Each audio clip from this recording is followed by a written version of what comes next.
Jimmy Butler declining the Timberwolves' offer of a 4-year, $110 million extension. Owner Glenn Taylor told Darren Wolfson of 1500 ESPN in Minneapolis. Now, look, have to stress, this was expected. It makes more financial sense for Jimmy to wait until free agency next summer. Now, he's taking a little bit of a risk, right? Yeah. Because he could get hurt. But he will make more money if he waits. And look, he's living his best life right now. There's no doubt about it. His IG stories have been fantastic, and his IG activity has been interesting. He liked a comment that said Jimmy to the Spurs. He also liked another comment from a Knicks fan saying, you and Kyrie coming to the Knicks in 2019. Is this something, nothing, or everything?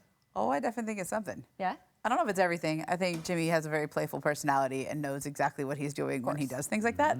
And I think he's a pro, so he's just going to continue to play hard no matter what happens. But they didn't do what they all were expecting last year. They did not achieve what they wanted to in bringing that core together. And I think there's a lot of team building that they still have left to do in terms of getting the younger players on that team to win and take that next step forward. I mean, that was part of the reason they went and got Jimmy. And if they don't pull that together this year, I think his free agency is wide open.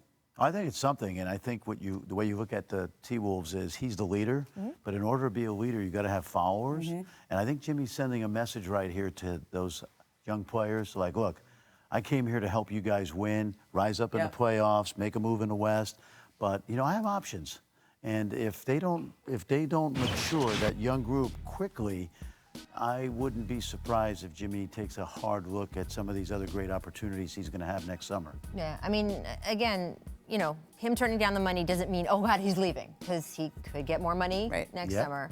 But it is interesting. We see the decision Jamal Crawford has made. I mean, it's what you say about that locker room, and it's going to be an interesting prove-it year. Compare the Utah Jazz to the Timberwolves last year, right? Like, we all were expecting the Minnesota to have the year that Utah had.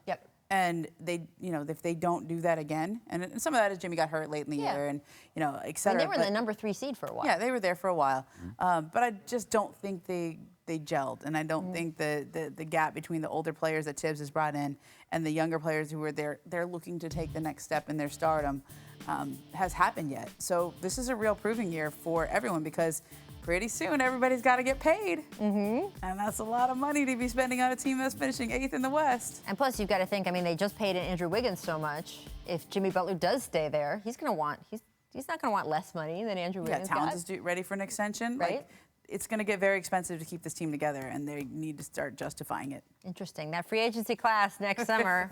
It's a good thing we have free agency specials at the jump. We're going to need them.